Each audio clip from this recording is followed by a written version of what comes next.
January 20th, 2026 meeting of the Northampton Historical Commission. And as we all know, this is being held virtually due to the weather, and it is being recorded, just so everybody knows. We have a number of things on the agenda tonight, but I wanted to start with our usual opportunity for any public comment. If there's anybody joining us tonight who would like to make comments about any items of concern that are not already on the agenda, we'd be happy to take those comments now. And Sarah, do you see anybody? I don't. I do not. Okay, so we'll move on. I have just a brief chair's report. As you all know, we are in the throes of trying to get two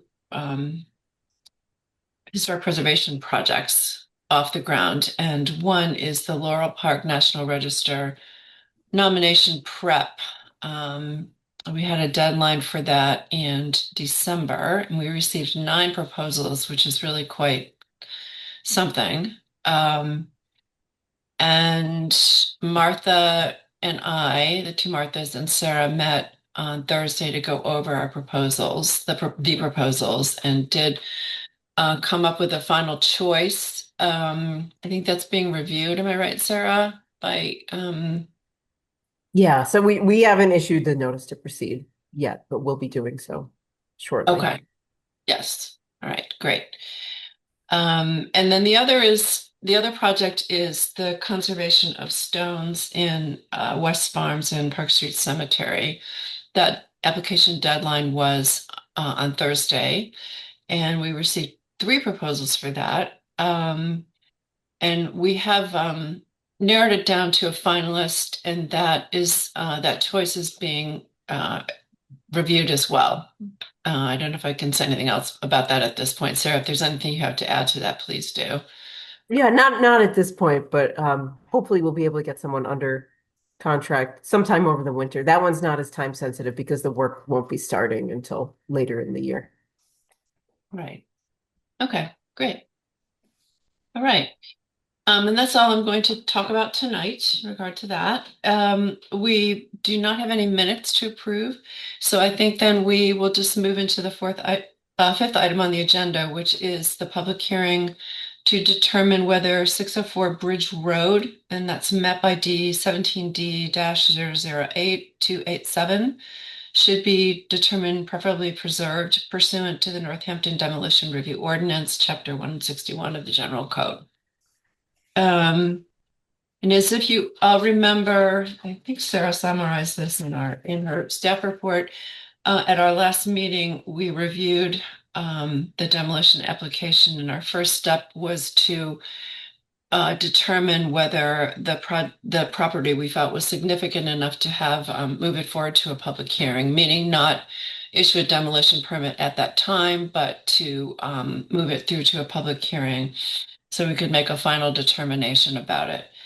And we voted to do that. And so tonight, we are trying to make a final decision about this essentially. Did everyone get a chance to look at the materials Sarah sent on this? Yes. Yeah. Did someone who had a comment?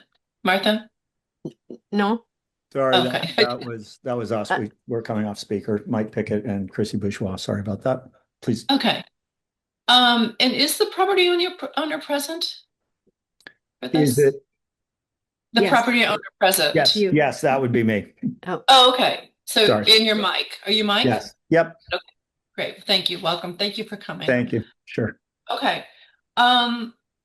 We all know about this property. We looked at all the material last time we met. And I'm sure this was conveyed to you, but I think that my memory of it is that we wanted to give it some more consideration, just given the history of the property in that part of the city and the fact that it's one of the only remaining, or maybe the only remaining farm or remnants of a farm that was developed by a certain part of the population in the 19th century, and wanted to give some more thought to it. But since then we've been given information. I think that you supplied to Sarah about the condition of the house, and including some photographs. Um, I'd like to give you an opportunity to present or raise or any questions or any other information that you have. And then we have a series of criteria that we go through to make a determination about this, whether we issue a demolition permit or we put a delay on it. Um, and we'll do that after you speak if you so choose. So you're welcome to provide any additional information that you have. Sure. I'm here with Chrissy, who's my partner also. Hi, thanks everyone. So I did check out before we bought the property that the home was not on the historical register. Um, I wanted to preserve the home. I had no idea that it was originally a farm. The most recent record I could find was that it was a morgue, a funeral home. Um, if you go on Google or Google Maps, it'll come across as a funeral home. Um, So the condition of the home is so bad that I can't even get workers in there. It's just not safe. Some of the floors, especially in the attic, you can see through them, and there's no real flooring left. There's some subfloors. There's holes in the doors. It's been vandalized twice in the last year. We have broken windows now. Somebody tried to plug something into the porch and kind of a vagrant tried to stay there. We can't get insurance on the place because we've gotten it twice. And then the insurance company comes to do their check and then denies us insurance. So the property is not insured. So all those people trying to break in and break our windows and all that are a huge liability for us. And um, if we can't take the house down, they won't give us insurance, one for the property or for the garage. There's a 3-car garage there that was built in the 90s. That's pretty viable. So basically, I would have loved to try to keep the house. I own 2 other houses in Northampton that I was able, one is a Victorian farmhouse that I was able to revive and I love. This one has proven impossible. So we're hoping to get the permits to move forward due to the insurance issue. Okay.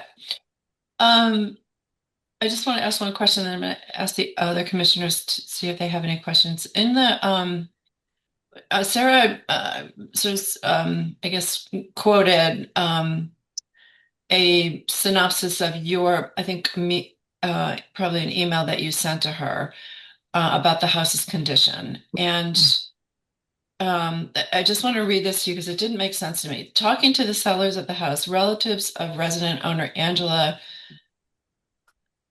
I didn't have it. Yeah. we learned that the house had not been inhabited for years prior to Angela's death in 2014. So the way that I was confused about that. So what happened after she died in 2014 between then and the time you bought it? Because prior implies that there was no one living there. I mean, what it's saying is there was no one living there until she died, which doesn't really quite make sense. Does They it? built a shower they built a full bathroom and shower in the garage area. Um, Apparently she was a hoarder. The house was full, floor to ceiling. There were cats living in there, pets urinating in there. The smell's really bad.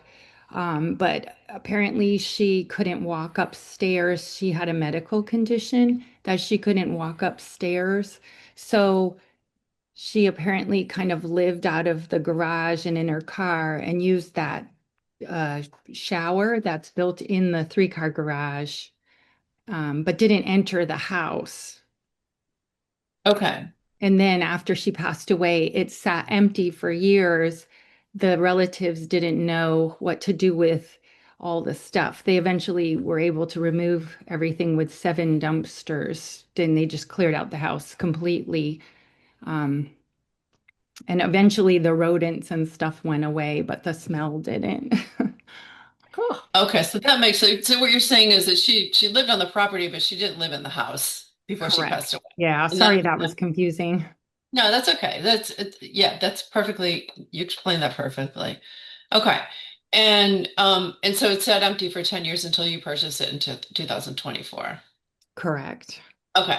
All right. Do other commissioners members have questions for Mike? And did you say Christine? Christine, yeah. Yep. No, Nobody? I don't. I mean, Okay. I wonder if you don't do anything to it, it'll just fall down on its own. Or It someone will sounds get hurt like. on the property and we'll Yeah, be liable. But yeah, I mean, if we can't get permits to build, we're going to have to, you know, somehow yeah. get rid of the property and it'll just No. be like that. You're right. It'll fall over or something. Mhm. Yeah. Yeah. Okay. Uh, Um, yeah, sorry, Douglas? yes, Yep. sorry, I have a quick, your intention was to renovate it and occupy it, or just to renovate it and sell it? Uh, to renovate it and maybe hold it as a rental, or I have a lot of family. I grew up in Northampton and I have a lot of family looking for places to live. They're currently in Goshen and wanted to move back into Northampton, but it's, difficult, as you know, once you move out of Northampton, it's difficult to come back in. And just going on to the housing website, I saw the need for a lot of housing. So we were interested in building as much housing as we could. It turns out that the maximum is two units, a duplex, which is fine, but was just looking to we're basically looking to do what the city will allow us to. I have to say we aren't that married on an idea of what to do with the property. We just are kind of dismayed because one, we can't use the house as is, and then two, we can't insure it. And that's kind of terrifying, to be Yeah. honest. We saw someone, break in and stuff like that. Okay. Anybody else? Michael, Hannah, Nope. Martha? Okay. So, I think that we have enough information. By everyone saying they don't have questions, I'm assuming you have enough information. I just want to go through, this is mainly for the folks who are attending this, because we all know this, the criteria that we would be using to make a decision about this. And also, I think you probably do know, Christine and Mike, that we are not judging in this decision what you're going to do with the property. That does not enter into the decision at all. It's just about retaining the house or not. Yeah. So we look at what the current condition of the building and structure is, how intact it is, what the age of it is. Is it judging whether it's an exemplary representation of a certain style or period? What the role is in the streetscape? If there are exemplary construction elements that embody distinctive characteristics of a period, if the building or structure yields important information about history, and has the building or structure been designed by a famous or local architect? And then finally, has it been removed from its original location? So I think there are 9 altogether, my memory is, without counting them. And does anyone want to weigh in on that, members, how they're thinking, given the criteria? Please, Well, I will again. Martha. Yeah. It seems to me, I'm not sure how the criteria work, but it seems to me it fails on all of those. I mean, it's not a big item on the streetscape and it's not, it's just it doesn't answer those. I don't know I don't know how to put that. It does not, what do I say, meet the criteria? No. Yeah. Yeah. Okay. And Hannah. I agree with you. Martha, I feel like the last time we discussed the property, we were sort of interested in its historical value as like a farm or historical interest in the town, but after seeing the photos and reading about the condition, it seems um pretty far gone. Yeah. So, yeah. Okay. Douglas? I felt the same way also in also in its architectural makeup and streetscape and importance to the area. Yeah. Did not see it meeting the criteria laid out. Thank you. Michael? I agree with preceding comments. The only thing that I would say is I drive by that property all the time and would love to see that house be able to flourish, but it obviously is past that. So, yeah, I feel bad that it's where it is, but yeah, I agree. I don't think there's any reason to withhold the demolition permit. So, Okay. And I agree with everyone also. The only thing that I think is important, and it's something that you may be able to achieve and we won't have to totally let go of because of the zoning, is that it's one of the only properties there on Bridge Road that still is reminiscent of the farmscape. I mean, most of Bridge Road has been built out. I know there's a school, there's a old former nursing home that's now affordable housing, residences, Lathrop community. They're all kind of, it's the only one left. And so it would be sad for me to see that open land get all converted. And so by losing the house, it's sort of like, my first thought was, oh no, it's just going to be, we're just going to lose the image of that farmland. But it sounds like, you're somewhat limited in what you can do. So perhaps we can hold on to. So to me, this part of the street change is just that it was a farm landscape. yeah. It'd be nice Yeah, to. I can speak to that. It's was zoned. We worked with the city on this one with Nathan Chung, and it's Mhm. zoned rural, so it can only be built on 20% of the property. Oh, And Mhm. currently, it's built at about 20%. Hmm. So in terms of covering the land, really the footprint doesn't change Right. because we can only build as big as that house will be taken down. Hmm. And it might Okay. be beneficial to get it a little further back from the street That'd because be it's nice. right across the street Yeah. with some of like the road from the cemetery where my dad is actually, it ends right at the house and that kind Yeah. of thing. So it might be more beneficial to move the house back a little bit from the Yeah, road. just for headlights Sure. and all of that. Sure. Maybe you could make a duplex that looks like a farmhouse. I would love that. I work in Massachusetts because I love the houses. It might be a And this single family isn't, home as it's not well. relevant to the Historic Commission's purview or discussion here, but just so you're aware, this would not be a buildable lot currently, so you will need to file for a zoning permit Okay. with the Zoning Board of Appeals for them to make a finding prior to demolition of the house to retain that buildability. Okay, thank you. Yeah. If I may have a quick comment, I'm a contractor and builder and really think to preserve structures in any way. And I applaud your thought process of trying to restore it and save it. I've always thought, reduce, reuse, recycle, like if vertical wood is standing straight and not rotten and can be made again. But I do understand the factors at hand, and applaud your effort to go into it with the mindset that you did.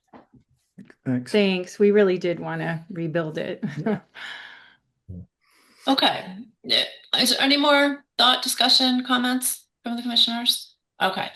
Then I think we can move ahead. If someone would like to make a motion, and this would be to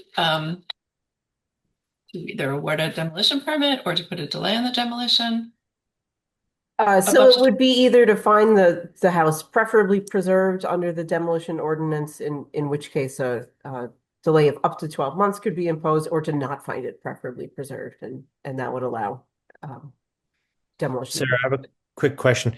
I was not present for the last month's meeting. Does that mean I do not vote at this meeting? No, this is a standalone hearing, so you can Okay. vote on this one. Thank you, Sarah. Okay, does someone want to make a motion? Okay, I move we do what it was Sarah said. Not preferably That long preserved. wording, not right. I can't repeat that long wording, Sarah. I'm sorry. But I think you said that we choose that, or just have decided it does not need it is not up for preferable preservation. yes, that's what I moved. It's not it's not for preservation. Right. A second. Okay. All right. Hannah, did you have a discussion item? Nope, I was just Okay. voting. Yeah. Okay. So we can do do we need to do roll call vote? We Sarah? do, we're remote, okay. so we do need a roll Okay. call. So a roll call to determine the house not preferably preserved and not to impose a delay period. Hannah, Yes. Michael, Yes. Douglas, Yes. Martha Hoppin, Yes. and Martha Lyon. Yes. Unanimous, thank you. Okay, great. Well, Christine and Mike, good All right. luck. Thank you. Yeah. Thanks so much, everybody. Just clarity on next steps. So we move forward with submitting ideas, plans on what to do with the property and the build. Yeah, so it sounds like you'd already been in touch with Nathan, so he would be the Yeah. one to reach out Yeah. to for next steps. And you also need a zoning board finding. Yeah, just to that's ensure I that just it wanted remains. clarity on that. It's just Yeah. and the guidance was get clarity on the build before we just destroy demolish. Yeah. Sorry, Yeah. same outcome, but Christine, different. like if I may have one more comment to one Yeah. last effort to say, if you look for a builder's risk policy, which covers a home that's not occupied or under construction renovation, they're very expensive now, but it is an insurance policy that is available. Thanks. As different than a standalone, and only Lloyd's of London carries them now. Many companies do, but they're hard to attain now, and they're expensive. But Yeah, thanks. As you can imagine, being signing up and then having it canceled twice has been a little disconcerting. So ask your rep for a builder's risk policy. will do. Thank you. I Thanks so appreciate much. that. So, Thank you. all right. Thanks Welcome all. to stick around. Yep. Thanks. Bye-bye. Okay. And hope best of success with the weather. So, yeah, we are watching it. So, It kind of worked for us because we could attend the meeting, but Yeah. sorry. Yeah. all right. Night all. Thanks so Nice. much. Right. Take care. Okay. So the next item on the agenda is the 313 Elm Street Local Historic District Project discussion. And as Sarah so succinctly put in her staff report, the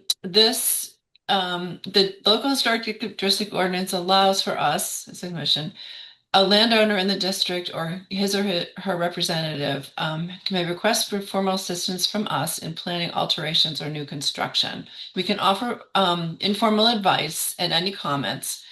And I think I understand this. So, but any advice we give is cannot be binding on the commission when it formally reviews an application for a certificate. So we're just giving our preliminary thoughts about this. Yeah. And So the local historic district is a little bit unique that an applicant can basically speak to the commission and get some feedback about a potential project prior to applying for a certificate of appropriateness. yeah, and this is really great that the applicant has come forward. So, and do we have representatives here? Is it Charles from Canada? Yep. Charles and I will be Garrison. presenting. My name is Clark Piers Gamble, and we're representing Kuhn Riddle Architects on behalf of the client. Great. Thank you. Well, thank you so much for doing this. Yeah. Do you have a presentation that you would like to give to us? I do. It's asking to send a request at this time for screen access. There's two of you. Let me see if There is two of me. The one without I'll make you both Yeah, the right. co-hosts. video. Thank you. Yeah. Just for a little background, we've been working for a couple months on sort of a conceptual design with the owner of this house, and just wanted to run by our initial concepts by the board just to get your opinion, get any thoughts informally, as Sarah says, and so we can prepare the most, complete package we can for the formal hearing review. Okay, great. So again, Clark Piers Gamble, representing Q and Riddle Architects. The project or the building that we're talking about is known as the Butler AB House. It's located on the toward the northwest end of the Elm Street Historic District, near Northampton High School and across from Childs Park. The existing building, we believe to be built in the 1920s. Currently occupies about 0.5 acres. It's in the colonial revival Federalist style. The material palette, obviously from the photo, we have slate roof, brick, exterior brick masonry facade, painted original wood windows, and a couple outbuildings. This project has experienced some addition renovations over its life. And so part of our effort is to try to harmonize the different structures and different elements, as well as try to make the site a little more functional for the client.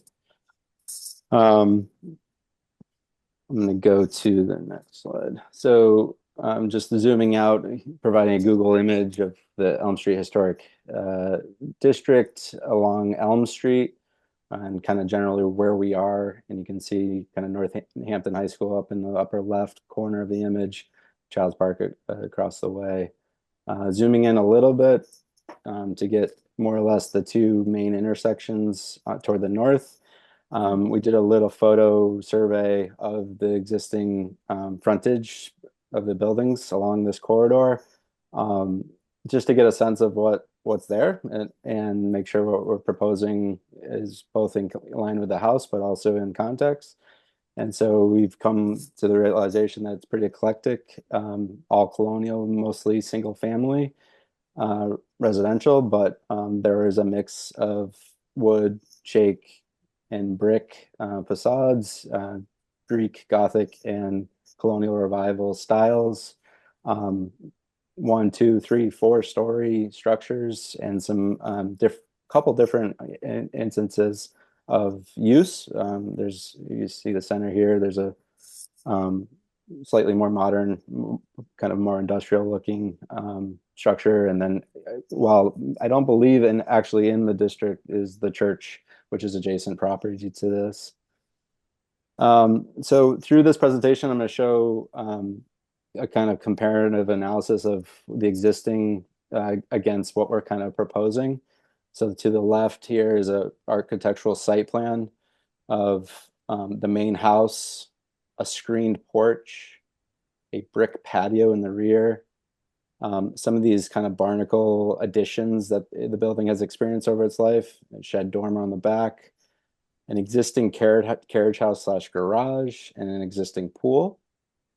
And the intent here, the couple big moves are due to safety and kind of the activity of vehicle traffic on Elm Street. The intent is to actually relocate the driveway off of Vernon Street. And 1, it reduces the amount of pavement. 2, it provides a better, arguably better and nicer street edge on the main Elm Street side of the property. The part of it is that the existing carriage house is just not functional for a modern vehicle. And so the idea being that we would introduce a garage to the rear of the property, so that's kind of tucked behind this existing screen porch, provide a breezeway and connector to that so that one can go to the garage and then into the home. And then to restore the existing carriage house, which needs some TLC, new roof, brick work, and convert that into a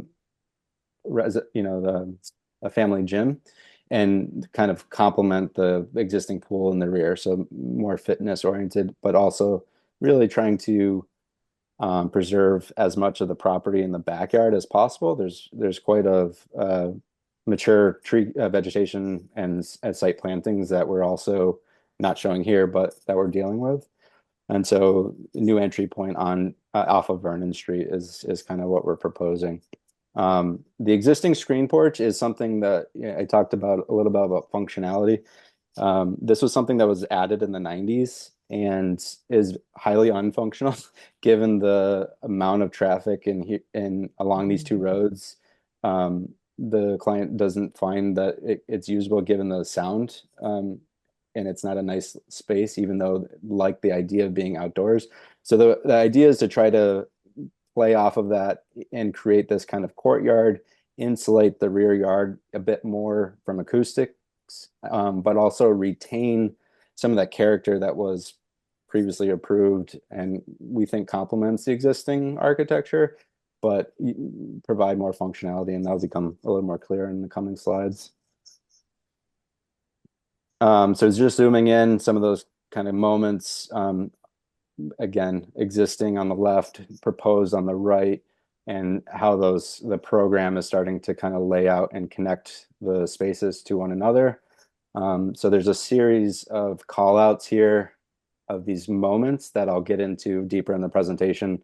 What our kind of a design approach and how we're reacting to those individual moments for those kind of big picture kind of continuity and kind of creating a holistic design across the whole site. So similar to the plan showing an existing overall elevation of the Elm Street elevation, and then what we're proposing.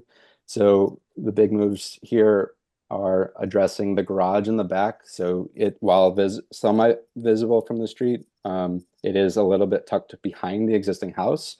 So the existing garage doors are these punched composite or metal doors, which are not period specific. So the intent is to address that.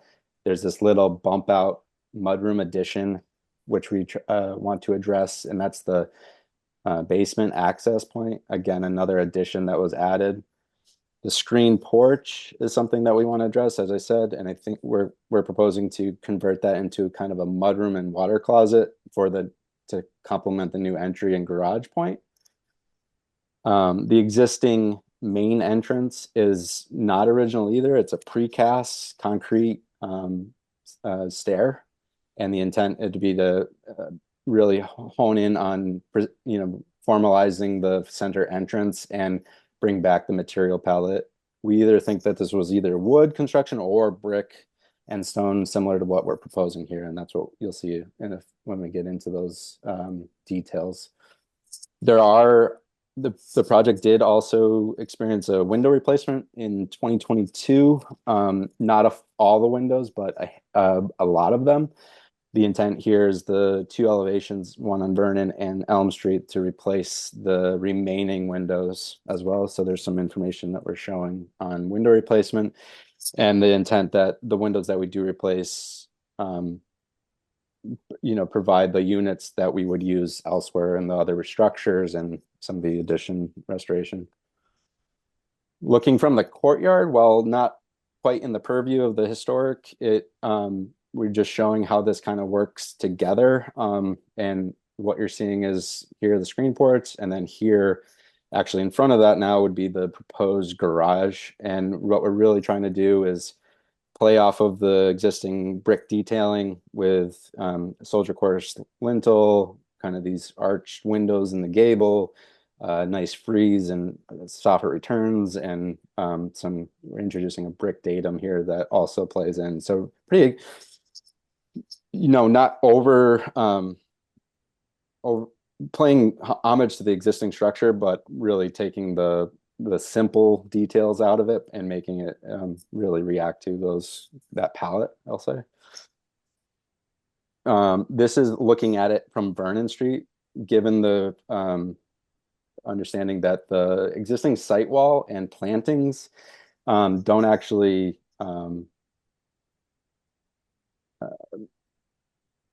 we need to respond to the architecture as if those are not there, is our understanding.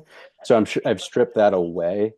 If we go back to the site plan, you can kind of see in the thumbnail that the main rear yard is all, there's a 5-foot brick masonry site wall that really conceals a lot of this, but we're showing kind of what it looks like without that, as if that were to go away, that it would still, there would be harmony between the different elements. And so you're seeing the main house, the screen porch again. We're intending to reuse those existing columns and panels, but infill. So this is solid wall for the acoustics perspective, but also to make that more usable space, a connector to the garage. And then in the background, you're seeing the carriage house. So then just for comparison, a rendering depicting some of the plantings existing relative to scale that's there. And this will become a little more clear with some of the site photos, but you can start to see that a lot of, the screen porch and the garage and the carriage house start to, you really can't see them even from the Elm Street, which does not have that 5-foot wall. So in comparison, an existing photo where that busy street edge with street parking, the amount of vegetation in that front foreground, and then that's all that information stripped away on what theoretically you could see if the building was all you could see. So we're seeing addressing the main entrance, the basement entry point, and the rear carriage house renovation, and then window replacement here. From the Vernon Street elevation, now we're seeing a rendering with those plantings again. So you're seeing more of the snippets of information rather than it as a whole. And that's more or less the experience. You'll even see that we're elevated here just to really emphasize that we can't even see this much, but just to show kind of what we're proposing.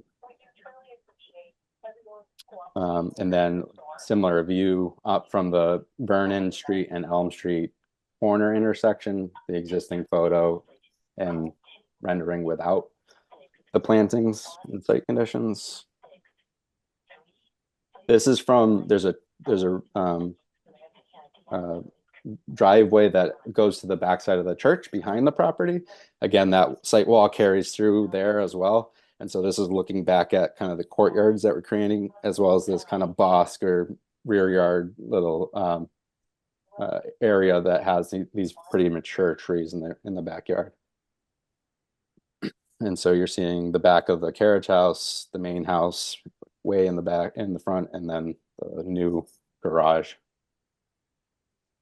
Similar comparison from that. This is that driveway to the church. You can see the church to the left. This is Vernon Street, and then that site wall. So you're just seeing the kind of the gable roof lines here beyond the planting. Again, winter, you can imagine this is almost not visible with the full foliage, but just to kind of emphasize what we're trying to do architecturally.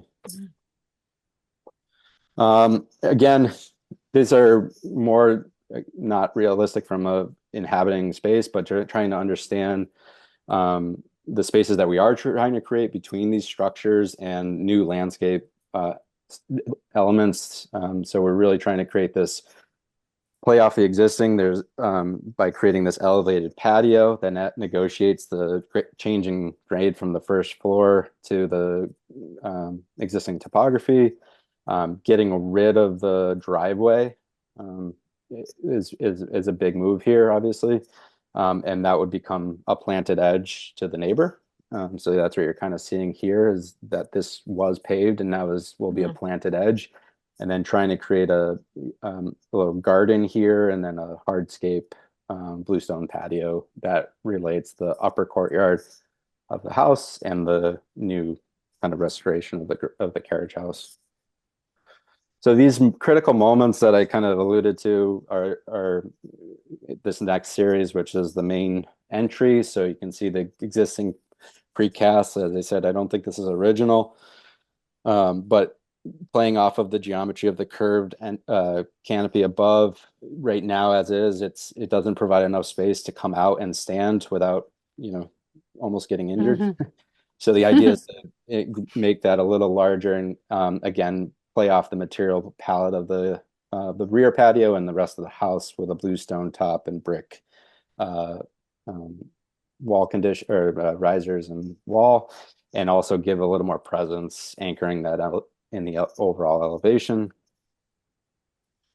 The basement entry is one of those DIY kind of ad hoc things. So it's barn board, board and batten existing, not a historic window, mechanical louver through the side. So the intent is through the restoration of the whole house and modernization, we'll be looking at upgrades to mechanical systems. So we'll get rid of these elements, bring in a period specific style window, clad it with we're showing it as a horizontal 1x6 kind of nickel gap, and that's going to play at the additions and the rework of some of those screen porch, the connector, the dormer.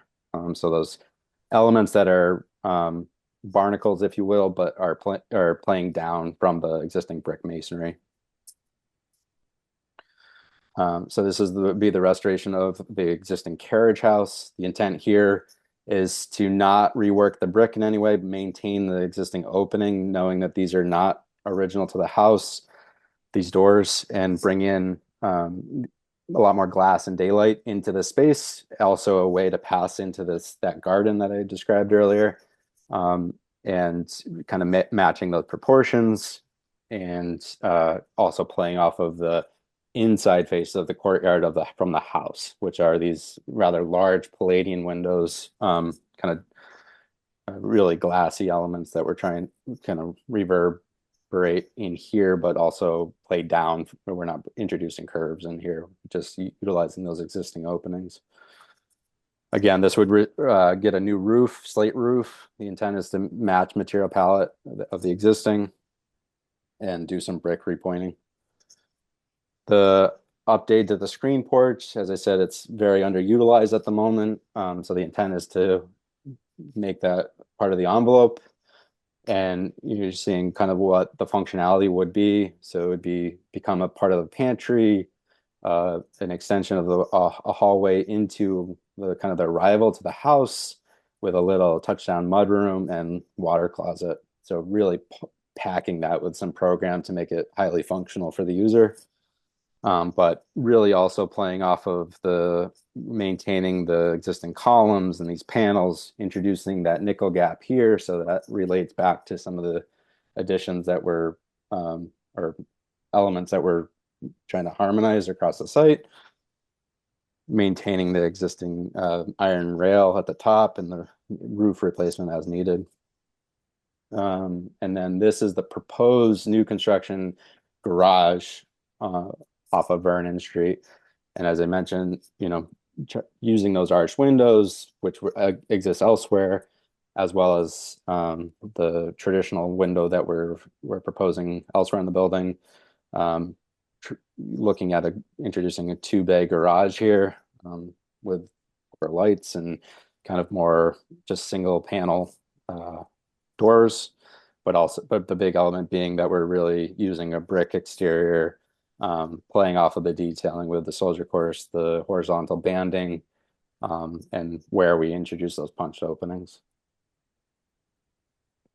Not to mention the gable forms and cross gable. And then this is just an approach. There's an existing entry door off of Vernon Street to enter the property. So playing off of that wood panel painted, introducing a site gate where that new curb cut would exist if this goes, and playing off that with these 2 doors that would swing into the property, allowing vehicle access, but maintaining a pretty good level of privacy, which is has been requested. And then just the last slide is the Pella Reserve traditional unit, which would be the intent to use. So that's a wood clad unit. This is a unit that's accepted by National Parks Service for its historic integrity.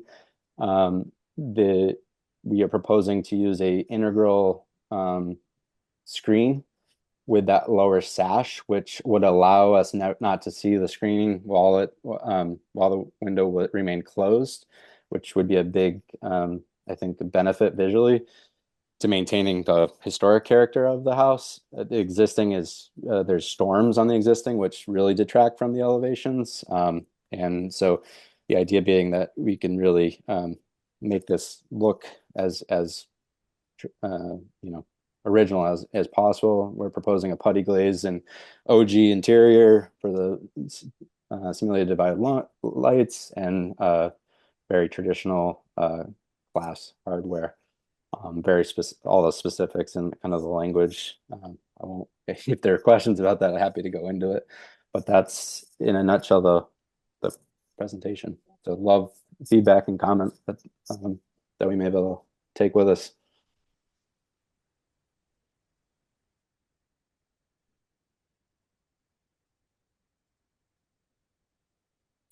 Thank you very much, Clark. We appreciate that. Our job here is to give you our preliminary thoughts about this, advice, etc. And do any of the commissioners have any thoughts about or concerns or questions that you'd like to ask regarding all of it? Can I just add for clarification? Our main concern is the frontage on Elm Street. Vernon Street is not really part of our consideration. Is that correct? So it's both. So in any work that is visible from a public way within the local historic district, be it Elm Street or another street, is subject to review. But the commission has focused the bulk of their concerns historically on what's visible from Elm Street, and how that will shift. But it's all under your purview. And because this is just a informal review, you can also provide comments that might extend beyond the purview of the local historic district as well. Okay. Thank you. Hannah. Hi. I'm very familiar with this house. My grandparents were married there in the 1930s. Yeah. Huh. And I worked on this house professionally several years ago. So, and I live around the corner. So, I just want to compliment you. I think this is a very nice design. Being so familiar with the property and the house, it's been glommed on, as you said, and it's a beautiful house, but it's hard. It's a hard house. It's a hard house to live a modern life in, I would say. And I think this is a really smart, really nice upgrade to the property. I like the garage and the access and the roof lines and the inner courtyards. I know that the front scape, you're not changing much, but it's great. And I think the changing of the garage lends a lot to the view from Elm Street and to the neighbors. Yeah, I think it's great. Those are my initial thoughts. Yeah, really well done. Thanks, Hannah. Douglas or Michael? Martha? Oh, I mean, I think it looks great. It's considerably larger, and it seems like it's a lot larger, but it's all unified nicely. So, and then the focus back around to Vernon Street, that works well. Yeah, Yeah. I really like the getting rid of the long driveway and situating the driveway in back. Yeah. And reworking the screen porch to make that an entry area and connect the garage to the house. And as Hannah was saying, make it a much more livable home in many ways, while keeping the integrity of its sort of architectural style and moment. So I'm very impressed with what you've come forward with.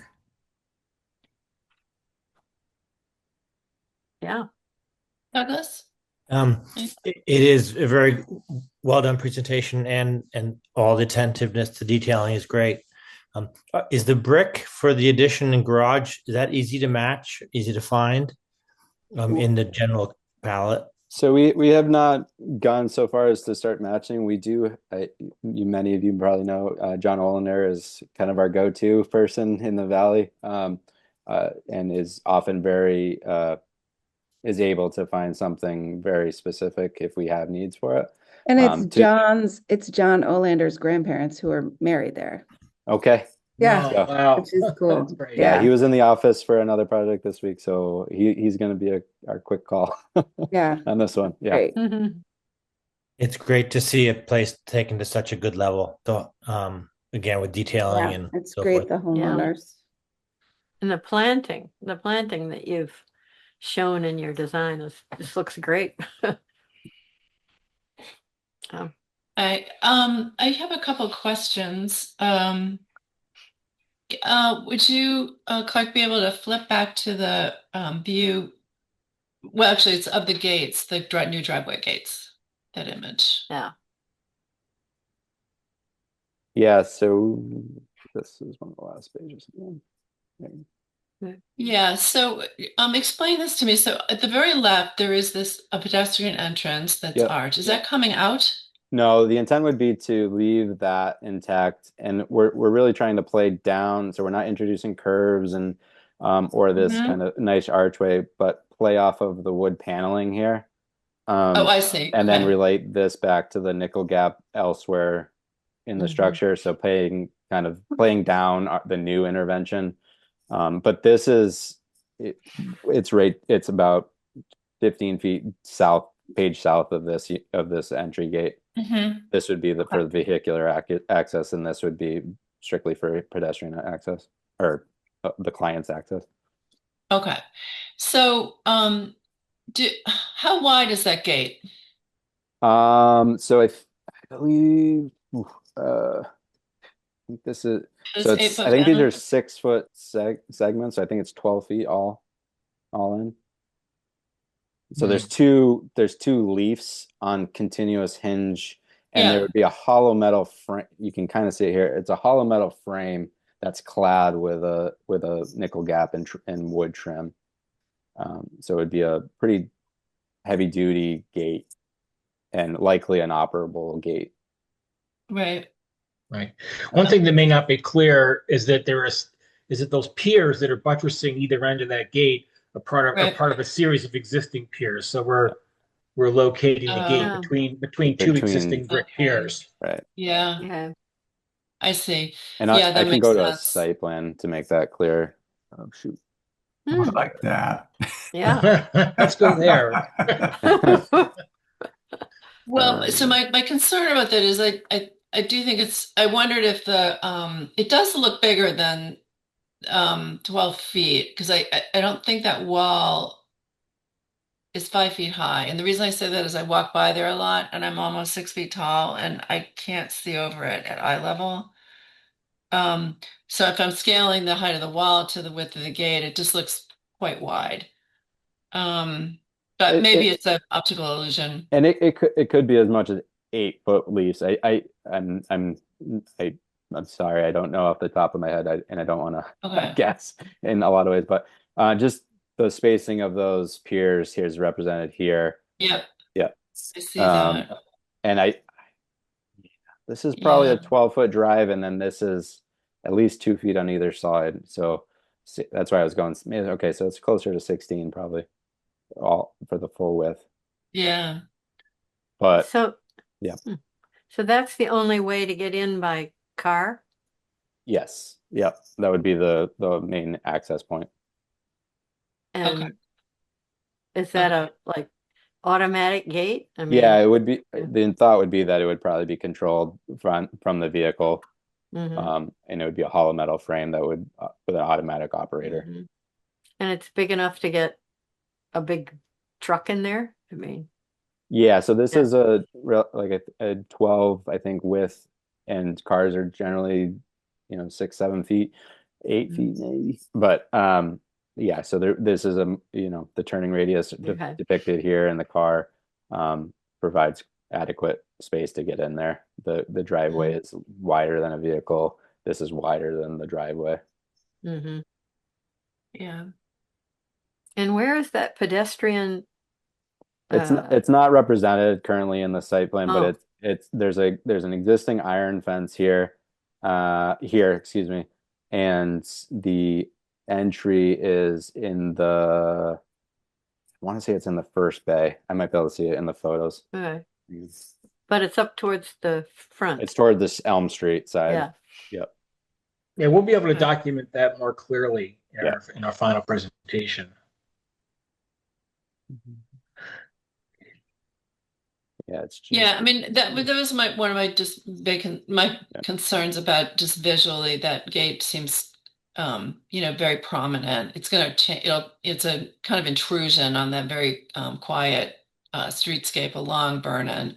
But I understand you're working with the original geometry, and it makes sense. I think if you try to narrow it and introduce new brick, columns to make that happen, it would become way too complicated and fussy. So it's probably a good solution. And we started with an iron gate to play off of that, and it loses all its privacy and the acoustic separation for the courtyard and such. So, Sure. Yeah. Okay. I mean, it might be interesting to look at a darker color instead of the white. That might make it fade away a little bit. Oh. Yeah, I mean, I think it makes sense for all the color, the accents on the house to match. I don't object to that so much, but I know what you're saying, Charles. Yeah. Well, that pedestrian gate's kind of a darker gray black, isn't it, Gary? Yeah, that's true. It is. You're right. It's kind of, Yeah. there is So a that probably, that might be that might be something to explore. the shutters in the existing house or that other, and then the iron. So there is a certain level of black throughout or darkness through the trim. So Well, just a couple other things in my questions. One is, are there utilities existing in the old garage? And I think that probably was a garage because wasn't this built in the 20s? It probably wasn't a carriage house. 1920s. I believe it was original to the house. Yeah. Yeah. So early vehicle. Yeah, sure. Are there utilities out there now? There's not. I think the sub panel is current. There's a sub panel in that garage. Could you? So electrical. Yep. Yeah. If you But there's no water or plumbing. There's a water supply for the pool, I believe, on the Sure. back. Yeah. Yeah. Okay. I was just wondering if there was ever a desire to convert that to a living space. If you were putting in, you're kind of blowing out the site a little bit, it might be the time to put in those utilities. That's just a thought.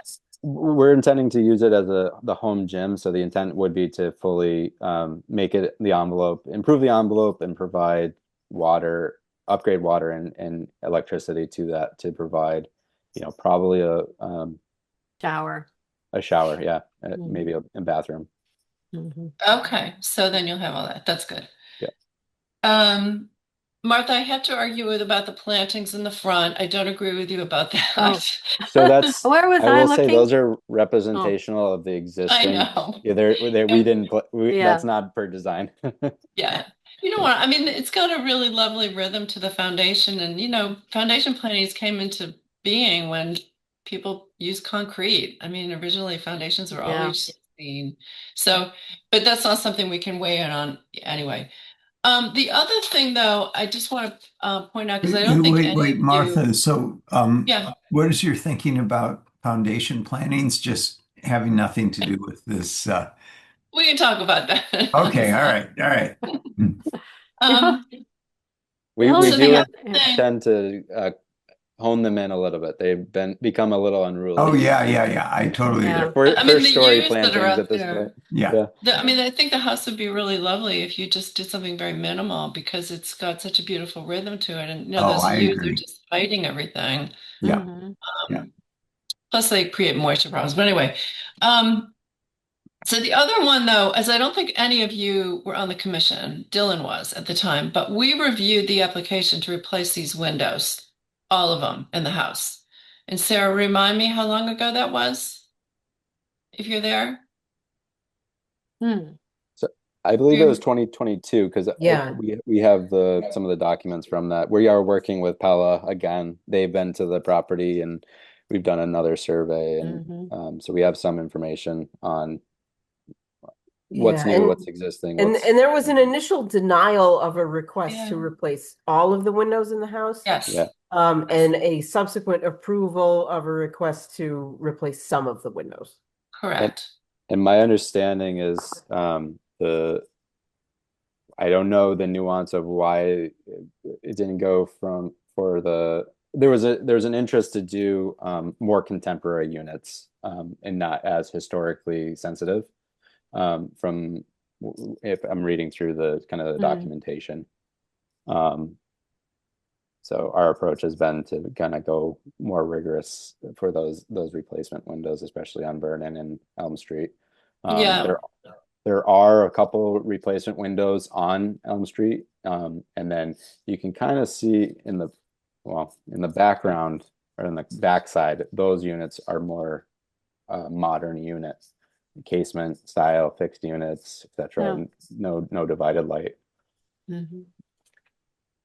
Yeah, I mean, our Yeah, hope. so we have you should take a look at our district guidelines, design standards, because I do have a large section in there on windows, and that's where we got caught up in the last, in that request to replace the windows. And it was a pretty long process, as I remember, right, Sarah? There was an appeal, and so one of the things that we like to see is an exploration of whether the original windows, because I think some of those are original, can be preserved, restored.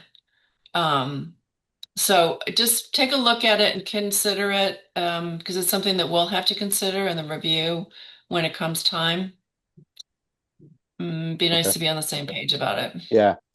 Yeah, and we just taking a quick look, a lot of there's I think only maybe two or three that are maybe original, and they're on the back side. They're those Palladian windows on the upper Okay. story. The front Yeah. ones aren't reflective of the original glazing that would be period specific, but they are old windows with window weights and etc. Those are yeah, they're a lot of air leakage and a lot to be Yeah. desired functionality wise. So it's only gotten worse from the 2022. So, but yes, that is very much in our list of things to dive into more. Martha. Did you say that I guess it's the old screen porch, was that original? No, Right. permitting was done in the 1990s. I don't know if Right. there was a structure there at all before that, but what you see here in that image to the left is indicative of that 90s addition. Yeah. When I look at it in that view, it just pops because it's white, I guess. Yeah. But it's pretty noticeable in the new version. Anyway. Does anybody else have any other comments for the architects tonight? And then, when do you think you'll be moving ahead with this? Will we be seeing you again soon? That's our hope. I think we're hearing a lot of optimism, I think, with our approach, and I think that was we wanted to get a gut check on that. And yeah, I think if we feel like we have a good path forward, I think we would be putting it to you guys rather quickly. And why we kind of went into a little deeper here, just to get this presentation put together. Right. I mean, we need 30 days advance notice from the submission date. Is that right? So, we were thinking we'd probably be not in your February meeting, but in your March meeting, we'd have this for you.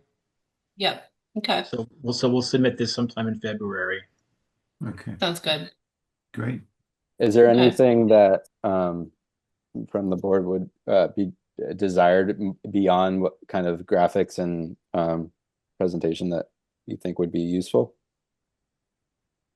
I think that what you produce is incredibly helpful. I mean, it really can help everyone, I think, visualize what you're planning to do there. And, one of the important things about this is the scale of these especially the new garage. And because it could be a really bulky, you know, really obtrusive building, and you've scaled it nicely. I think it's a really nice scale for the property, and it's broken up enough so that it doesn't, again, feel like a behemoth, as Martha pointed out too. So, Yeah. Right. And at the same time, it really enhances the value of the property, which is what serves us all in the long run, is that it's both historical and attractive. Practical. Yeah. okay, great. Well, thank you, both Thank of you. you. Thank you. It's very, very And, helpful, and appreciate your thoughts. Yeah. yeah, I well, appreciate your you're time. welcome. Okay, so we'll see you in March. All Sounds right. good. Sounds good. Have a Okay, good night, great. all. Bye-bye. Thank you. Bye. Right. Okay, so the next item on the agenda is the advisory review of the residential conversion of a non-conforming historic structure at 81 Henshaw Avenue. And it looks like we don't have anybody here to present, correct, Sarah? Correct, we do not. So I think you all remember that just in the Janet? fall, the Historic Commission decided to endorse this ordinance change to allow some flexibility for residential conversions of historic outbuildings. So this is the first one. This is the first application that's come in that's proposing to do that. And as part of the Historic Commission's recommendation, you wanted to be able to provide some advisory input to the planning board as to how it meets the sort of the most historical aspects of it. So there's a requirement in the ordinance that key character defining features shall be preserved to the extent feasible and not necessarily meeting federal or state preservation standards for the entire building. So the Historical Commission's role here is to provide comment, if you want to the planning board as to how this application does or does not do that. And this one is a little bit unique that a lot of the exterior work has already been completed. This is a functional component of this property, but it wasn't a full residential conversion. It was a studio. So now that the zoning has changed, they'd like to be able to complete the interior renovations to make this a full second unit. I don't think they intend to use it as such now, but they'd like to have the flexibility to do so in the future. But as you can see from the Google Street View, if you were able to click through those, that a lot of those exterior modifications have already been completed. And did those go through the Historical Commission in the past? They did not. They didn't need to. So this is outside the local historic district. So there is no architectural review for this property that would be triggered by any exterior modifications, either to the main house or to the outbuilding. So our job is what? Since it's not exterior and it doesn't affect the historical character of the neighborhood, and this is strictly on the inside, our job is what then? So you don't have to provide comment to the planning board. This is advisory only. In a situation where maybe someone was proposing to remove some exterior architectural features or modify them or create new exterior features, then you might want to weigh in as to how that does or does not meet the requirement of the ordinance. But this is mostly interior, but you could opine that, look, they've done a great job so far with the work that they've done at maintaining these character defining features, and we think that this is a great idea. Or we don't think that that's the case. We think that they've ruined all the exterior features and this is terrible. So we don't think it meets the terms of the ordinance. But just looking at Street View through the years and how it's been modified, it seems like the modifications, at least in my eye, have been things that could be changed, things that are required by modern building code. So you can see that, for example, there's a sort of a grate in front of the second floor doorway. Obviously, that's so you don't fall out. It's a That's garret. not something that would be allowed Mhm. under current building code. Mhm. And there's some other exterior modifications, but those seems like it's like things that could be removed if necessary. So easily reversible. Mhm. So just so I understand, they are retaining the horse stalls, correct? And I- do they use those Yeah. as a garage space? Like, can you bring a car in there and is it being, I wasn't really clear Yeah. about okay. whether those interior spaces are intended to be maintained or not, or if they were just noting that there had been horse stalls there previously. Well, it says existing horse stalls on the plan. It's kind Yeah. of Or the elevation. interesting that the Google Maps images are of the cars always out in front. Yeah. Yeah. Yeah. So apparently the Um, horses are still in the stalls. Yeah, it must be. Mhm. So it's just a studio apartment upstairs. That's what it looks like here. And yeah, that's great. I mean, I thought that the work they did on the outside improved the look of it. Agreed. I mean, Agreed. Yeah. yeah, it gives it more prominence and it's charming. It I is. thought. I Yeah. agree. Mhm. Yeah, so I don't know. Does anybody object? Are there any objections? Do you have anything we want to tell the planning board? This is so exciting to see this happening. Yeah, already. That's why I asked the folks at 330 Elm if they were going to have utilities out in Yeah, that garage, because exactly. someday there could be a living space, the next owner, right? Yeah. Well, It, I mean, it, the it was guest house. interesting that part of the history of the building that the driver or the chauffeur probably lived upstairs, so that it already has plumbing and electricity, Yeah. which is definitely not Okay. the case for a lot of outbuildings. No, but at 276 Elm, which is on the corner of Maynard and Elm, it's just in the block towards town. It's a brick house, very similar house. Brick house, it has a porch, it's got a pool, and it has a garage like that Oh. used to be the butler, the chauffeur's quarters and upstairs. Hmm. So that would make sense that someone did live in there. So in the 330 Elm. Okay.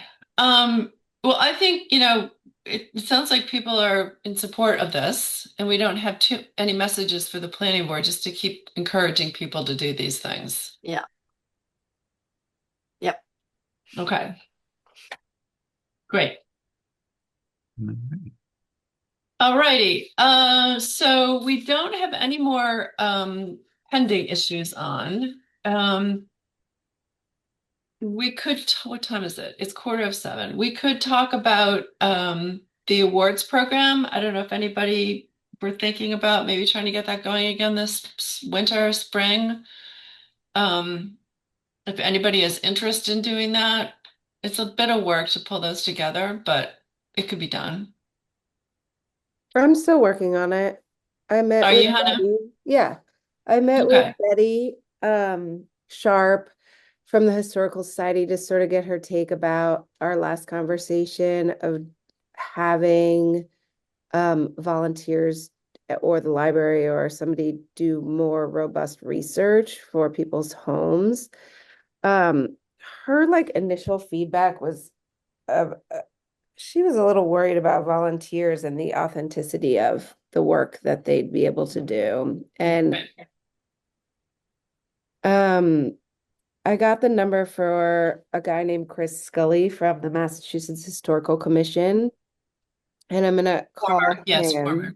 What? He doesn't work He there. doesn't work there anymore. Yeah, He doesn't work he's there a- anymore. he's a Yeah, but private I was just consultant. gonna call him and sort of pick his brain about other programs. I mean, she sort of came around to maybe some volunteers could work maybe out of the library. It seems to me, honestly, that end of the program would be, it's a little bit of a pipe dream, just given the just what I know about the availability of the people in the field in town that would have the time to oversee that on a volunteer basis. But I'll continue to have that conversation with Mr. Scully and see what he has to say about that. And then I haven't had the time, or I haven't done yet, follow back up with the placards that we still want to have just for historical preservation awards. I mean, I feel like I have pricing and information. I never heard back from Honor Craft. They were going to get back to us with some designs. And then where we left it was sort of maybe writing a small grant to get some design work done. But I think that we missed the deadline. That might have been in January for the smaller grants. Is that right, Sarah? So we haven't. Oh, we My haven't. thinking was that if we wanted to do something really small, we could just use the historic commission funds that are available. Yeah, And get more ready to go for potentially a larger right. application for CPO. Okay. So just before Christmas, and then I was traveling this month, my plan is to still present just some of the research that I did at the library and at the Historical Society of just some imagery to you all. So I'll try to do that for next meeting. And we can talk more about the look and feel of the Historic Preservation Awards, and hopefully I'll be able to have had a call with Chris Scully and get some more information about how programs like that have worked in the state for, more historical research on particular buildings and residences. Does that sound Okay, good? great. Yeah, that sounds good. One thing I was thinking of that would be fairly easy to do would be to create a nomination form for a historic preservation awards. Yeah. In the past, the commission has always been, on the lookout for these projects on their own. And we haven't had an easy way for people to self-submit or to submit projects that they see out in the community. That'd be great. And that Like would be a Google easy, form? and Yeah, it would it's at super least easy. add them to the file, and we could contact people for more information if everybody agrees.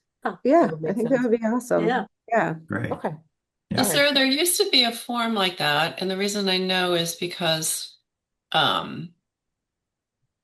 we won a preservation award in 2008, I think, or 7, and I had to fill out a form, or a contractor did. I don't remember, but there was a form, and I probably still have it.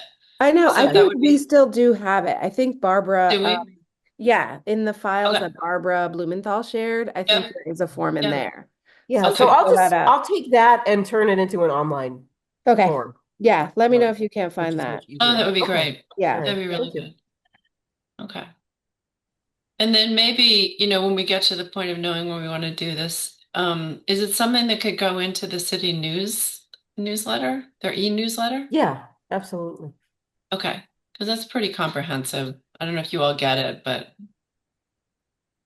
gives you all the gossip. So, Where do I okay. sign up? I don't know. Where do we sign up, Sarah?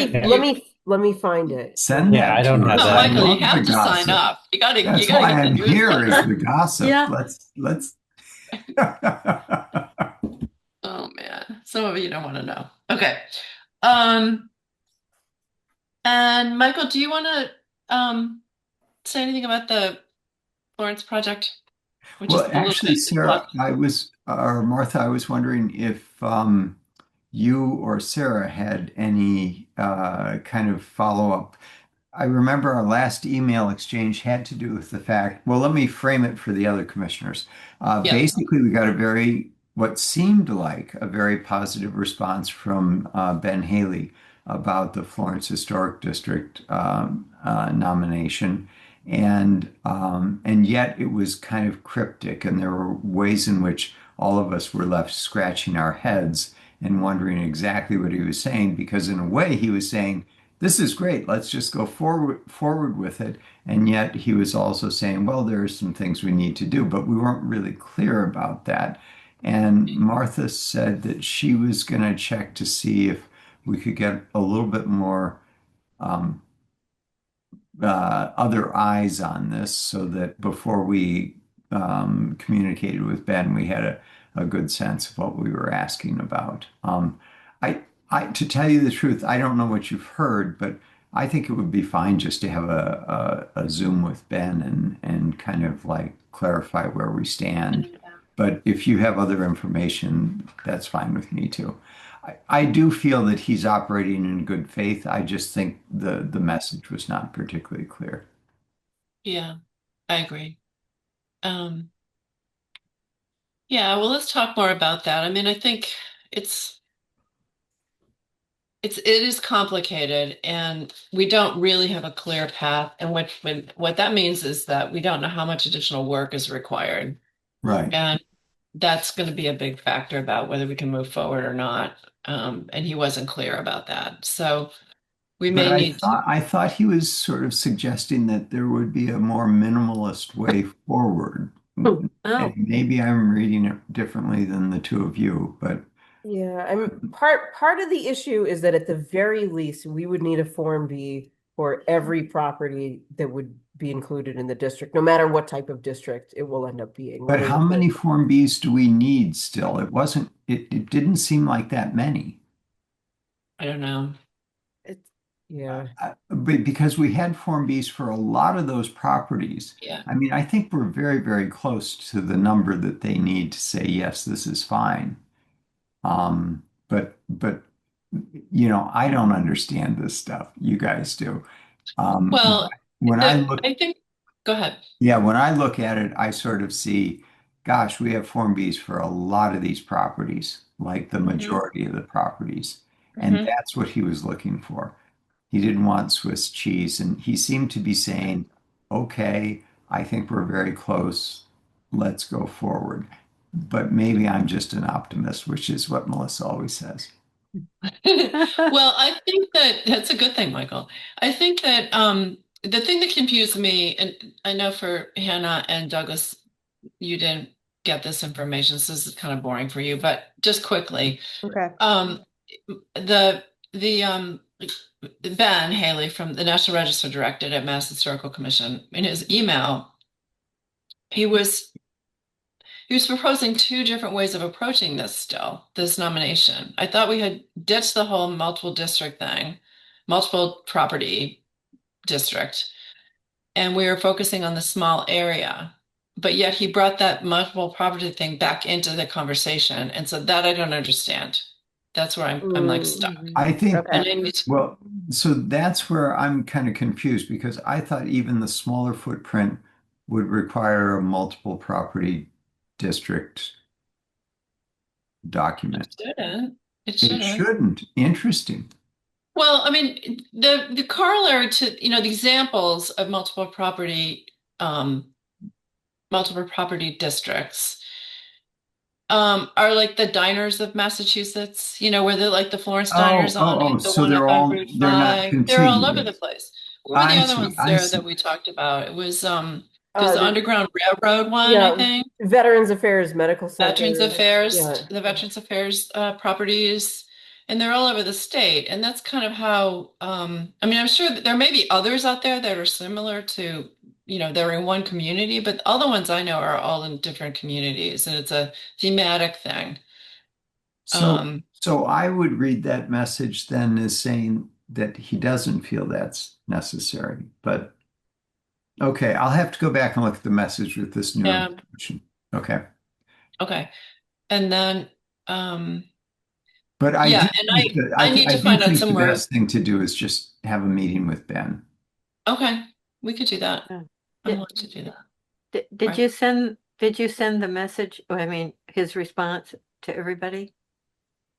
No. Or not? Okay. But we can certainly do that.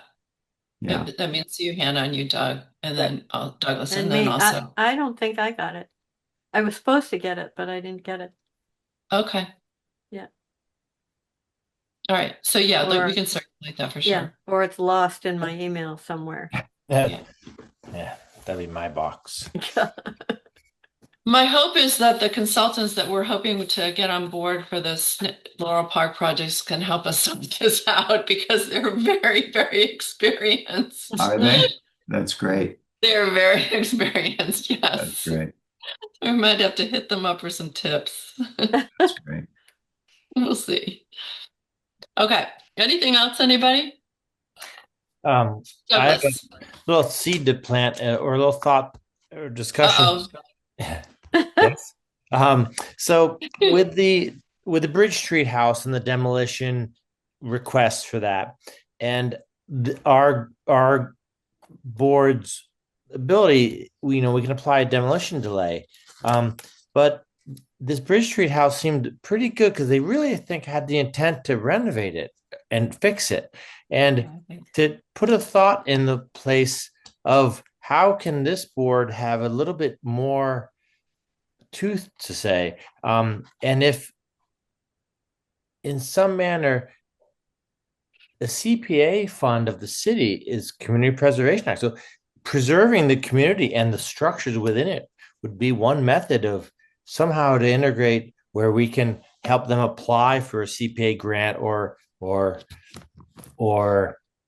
recommend or be a link between the CPA committee and the preservation committee, to because they may be $50,000 or $10,000 between tearing down or saving in a construction estimated cost, Yeah, and that's not something that CPA would be able to fund because it's a private property.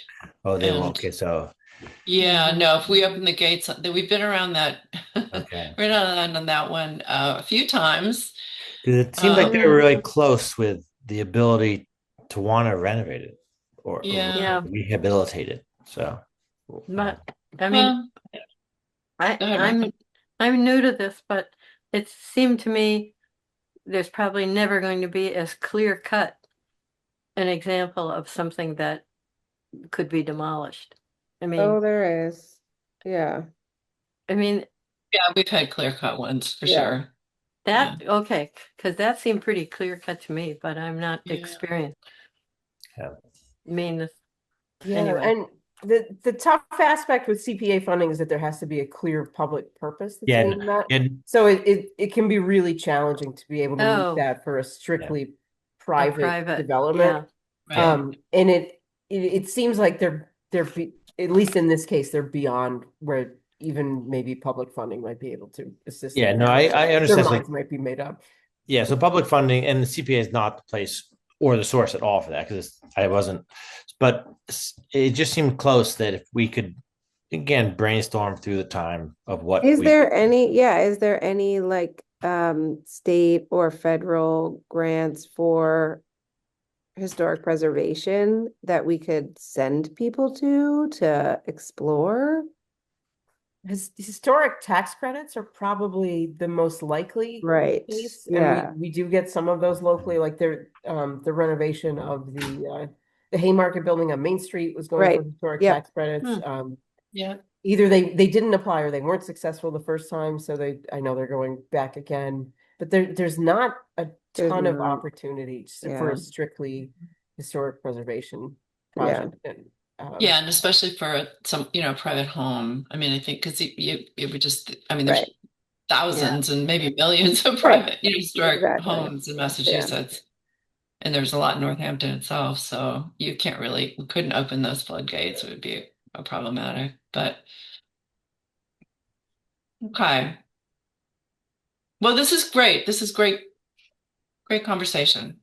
I think we're all thinking about this stuff and that's good. So, all right. Unless anybody has anything else, we'll close the meeting. We are not going to meet in February, correct, Sarah? We can confirm that? yeah. Because I'm not going to be here, neither is Sarah. Okay. So we will convene in March. And that's good timing for the 3030 Elm project, it seems like. They'll be ready for that, so that'll be good. Okay. All right. Anybody else? In March, No. I will be happy to join by Zoom, but I'm not going to be in town. Okay. Okay. All right. Great. Okay. Thank Well, you. maybe in March there won't be 18 inches of snow on the ground. Right. There can be. That's the problem with It's March. lovely out there. Are you kidding? I was No, out, it's lovely. I was out snowshoeing today, and my Me too. goodness, It's so deep. I know, it's a it's workout. almost like Colorado or something Yeah. like it's Yeah. just insane. Or Western New York. Dramatic. Yeah. Yeah. Go Okay. Buffalo. Well, do we need to entertain a motion to convene to Adjourn. adjourn? Yeah. That's all right. Yes. So moved. Okay. Seconded? Anybody? Second. Seconded. Anna? Okay. All in favor? Yes. Yes. We're not doing roll call. We're just Yeah. Okay. All right. Have a great couple months, you guys, and we'll see you in Good night, all. Thanks March. so much, everyone. All Good right. night. Thank you. Good night. I